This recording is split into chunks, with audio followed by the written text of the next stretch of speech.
Hey everybody, welcome to the channel. Welcome to a very special Warforge video where we will be revealing the Astra Militarum, the Imperial Guard, the Cadians.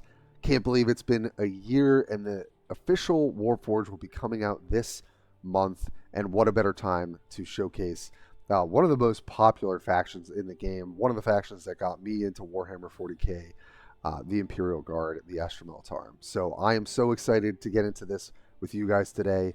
Thanks so much for the support. Can't believe it's been a year. What a crazy thing. And let's get into it. So if you missed it, the new mechanic duty, and we'll be talking about a ton of things related to this today, is a one-time use ability that you could use instead of attacking, right? So think about prey abilities that don't repeat, right? And so if you have the option to attack, you're going to be able to use that duty ability. Hopefully it's giving you quite a bit of value because you're only going to be able to use it once, except for the fact we're going to talk about a card today that's going to change that whole dynamic. So buckle up. Here we go. First things first, the Mantacore. 6 energy, 2/6 on the attack stats, 6 health, blast 2, and the duty ability, deal 2 to 4 damage to all enemies. So definitely an impactful ability. We are paying quite a lot for this body. Lopsided attack stats I'm never a fan of, especially in the range department because there are so many good melee flankers.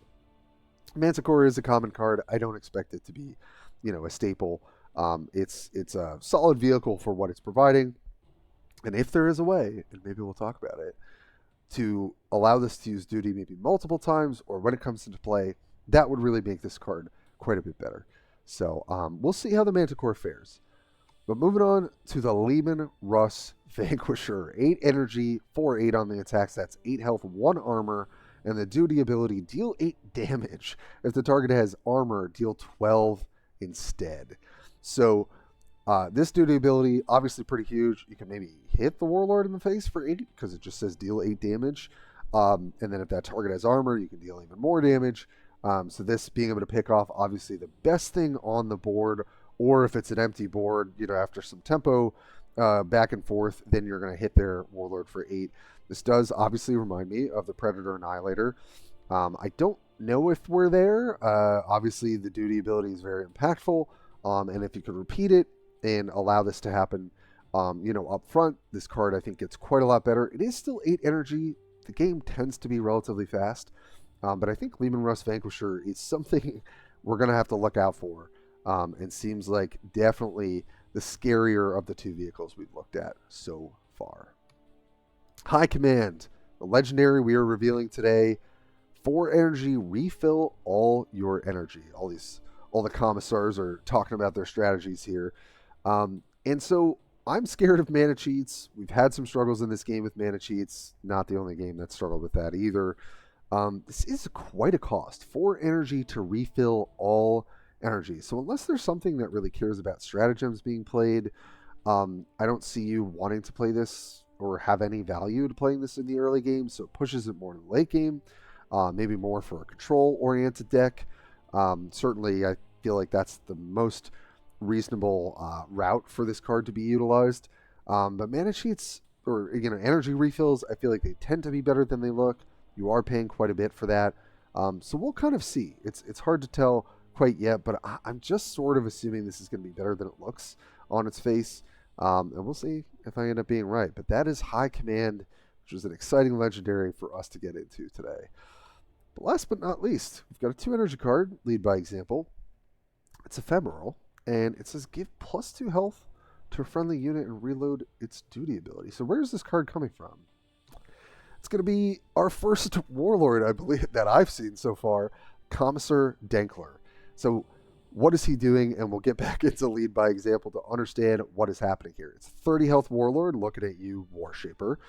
2/2 on the attack stats. Lead by Example is the ability, and duty is hit for his Warlord ability is going to be give flank to a friendly infantry. So we're not going to be able to give flank to the vehicles we talked about earlier. Maybe there's another card that interacts where Vanquisher could hit the board and immediately hit something for 8 or 12 damage.